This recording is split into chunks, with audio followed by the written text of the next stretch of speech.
Salud, amigas y amigos de La Iguana Televisión. Hoy vamos a conversar con el sociólogo boliviano Eduardo Paz Rada, profesor de la Universidad Mayor de San Andrés.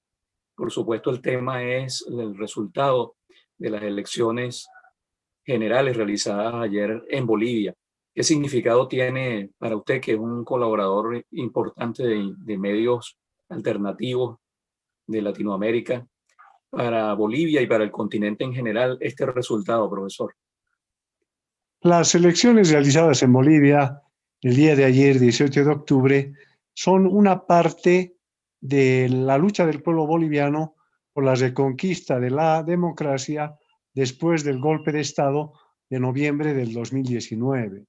Y esta reconquista de la democracia ayer se manifestó en las elecciones con un rotundo triunfo del movimiento al socialismo, con sus candidatos Luis Arce y David Choquehuanca del movimiento al socialismo. Pero el antecedente más importante ha sido las movilizaciones populares del mes de agosto que pusieron en jaque al gobierno y obligaron al Tribunal Electoral, a la Asamblea Legislativa y al propio gobierno el fijar una fecha inamovible para las elecciones. Creo que si juntamos ambos aspectos, la movilización popular en las calles, en los caminos, la paralización de Bolivia y la decisión en las urnas de proyectar por mayoría absoluta un gobierno del movimiento al socialismo, representa pues un reconocimiento de los importantes cambios que se han producido en los pasados 14 años al mando del presidente Evo Morales. Profesor, cuando el año pasado vimos caer al gobierno de Evo Morales, muchos en el resto de Latinoamérica dijimos, bueno, ¿qué pasó con el pueblo? ¿Qué pasó con la organización popular que no pudo reaccionar en ese mismo momento? Pero hemos visto cómo, a pesar de que hubo casi un año de un gobierno muy represivo, pues ese movimiento popular tomó de nuevo fuerza y fue capaz de ejercer esta presión a la que usted se ha referido. ¿Qué fue lo que ocurrió durante los meses posteriores al golpe de Estado para que esto ocurriera? El propio golpe de Estado fue preparado minuciosamente por representantes del imperialismo y de la Embajada de Estados Unidos en Bolivia, junto a la Embajada de Brasil, de Bolsonaro, junto a algunos dirigentes políticos que movieron una serie de fichas para generar una movilización de sectores medios y acomodados y sobre todo generar condiciones para que la policía boliviana genere un motín policial y las Fuerzas Armadas finalmente pidan la renuncia de Evo Morales. En ese momento, el movimiento popular, el pacto de unidad que reúne a campesinos, indígenas, mujeres campesinas e indígenas y a los sindicatos de la Central Obrera Boliviana, se vio sorprendido, por un lado, y por otra parte, extremada confianza tanto de autoridades del gobierno como de dirigentes políticos del alcance de ese movimiento golpista impulsado por el imperialismo. Consideraron, creo yo, que no tenía un alcance tan efectivo y tan profundo como el del golpe de Estado. Por eso es que al iniciarse la resistencia popular en noviembre del año pasado, se produjeron las masacres en Sencata, en la ciudad del Alto, y en Sacaba, en Cochabamba, que ya fueron las primeras manifestaciones de la resistencia popular y claro, las Fuerzas Armadas y la policía con armamento y con una contundencia mayor produjo esas masacres. Sin embargo, a lo largo de este año, paulatinamente el movimiento popular, a través del Pacto de Unidad y de la Central Obrera Boliviana, recuperaron la iniciativa y, como decía hace un momento, ya a partir de septiembre, agosto, julio, pusieron claramente las cosas de la correlación de fuerzas en las calles, la correlación de fuerzas sociales y la correlación de fuerzas políticas en las elecciones. Creo que tiene que ver mucho con lo que el gobierno de facto hizo y la instrumentalización que hizo este gobierno de una serie de acciones a través del Poder Ejecutivo para favorecer a las oligarquías locales y para favorecer hechos de corrupción tremendamente fuertes que generaron también el repudio popular. Muchos analistas en América Latina, y no sé si también en Bolivia, vaticinaban que iba a haber un nuevo fraude, que iba a ser imposible que esta derecha que había tomado el poder de manera violenta pudiera entregarlo pacíficamente. ¿Se sorprendió, por ejemplo, usted con la reacción de la dictadora Yanine Áñez luego de conocer los resultados de las encuestas a la salida de urnas y este tipo de datos que hubo ayer?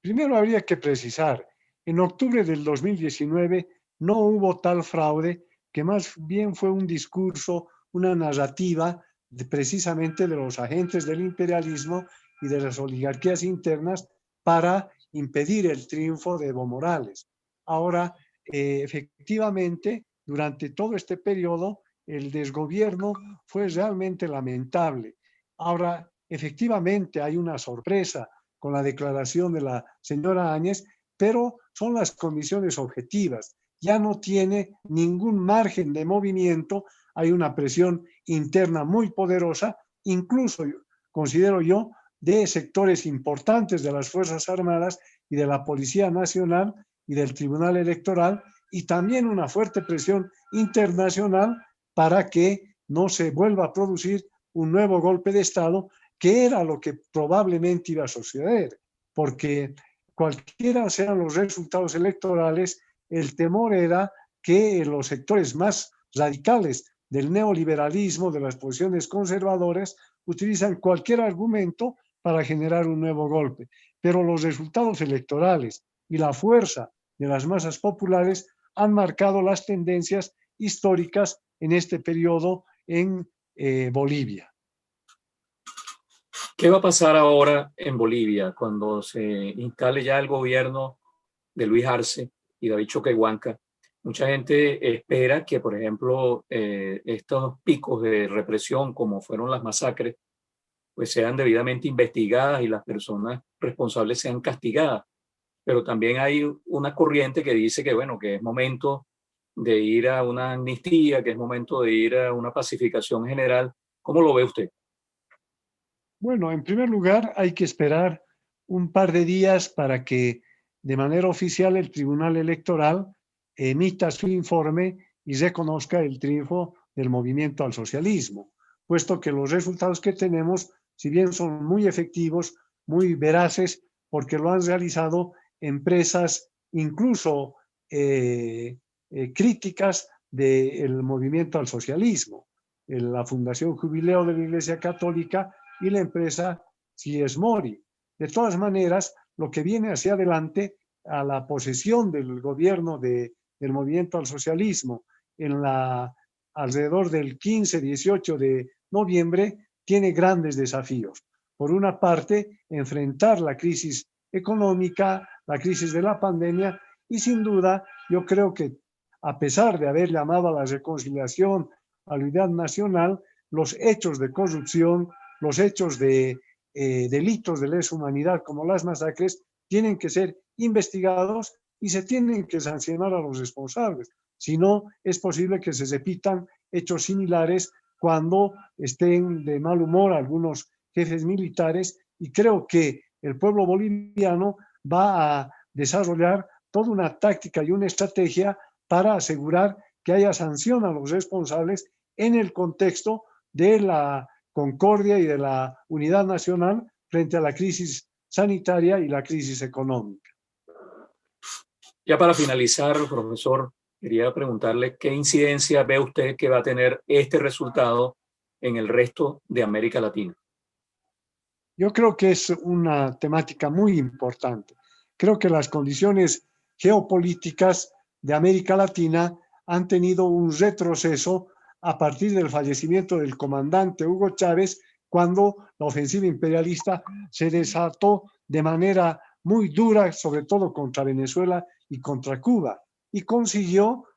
afianzar el golpe de Estado en el Brasil a la presidenta Dilma Rousseff, consiguió ganar las elecciones en Argentina, pero ya estamos viviendo un nuevo momento. Creo que el gobierno de López Obrador en México, el gobierno del presidente Maduro en Venezuela, del presidente Fernández en Argentina, del gobierno cubano, el gobierno de Nicaragua y ahora el gobierno boliviano, van a retomar la senda de la patria grande, la senda de la integración bolivariana, y creo que nace una esperanza para ir derrotando a la injerencia norteamericana en América Latina, al Grupo de Lima, sobre todo porque hay esperanzas de que las movilizaciones populares en Chile culminen con el triunfo popular y la derrota de Piñera, las elecciones en Ecuador de la misma manera, la constituyente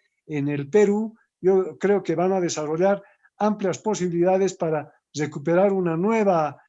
agenda, una nueva ola de los proyectos del ALBA, UNASUR, CELAC y también de Brasil, hay que decir, porque la crisis a la que ha llevado Bolsonaro a Brasil genera grandes posibilidades para que nuevamente el expresidente Lula, un dirigente obrero, pueda ser el que encabece un proyecto en Brasil y nuevamente América Latina se impulsa el proyecto bolivariano y chavista hacia la liberación continental. Bueno, y le faltó decir a usted también ahí que hay una gran movilización indígena en Colombia, ¿no? Que está también en desarrollo. Bueno, le doy las Sin gracias. duda. Dígame, adelante. No, sin duda, en Colombia también hay una movilización popular muy fuerte contra el gobierno conservador. Bueno, le doy las gracias entonces al sociólogo boliviano Eduardo Paz Rada, profesor de la Universidad Mayor de San Andrés y articulista de medios muy importantes de alternativos latinoamericanos, por haber estado con nosotros analizando este resultado de las elecciones de ayer en Bolivia. A ustedes, amigas y amigos de La Iguana Televisión, los invito a que se suscriban al canal YouTube y que le den a la campanita para que tengan los avisos de estas entrevistas y de los demás programas de la parrilla de La Iguana Televisión. Le doy las gracias a Emilio Lasperuta por su asistencia en la parte técnica y a ustedes, amigas y amigos, será hasta la próxima vez.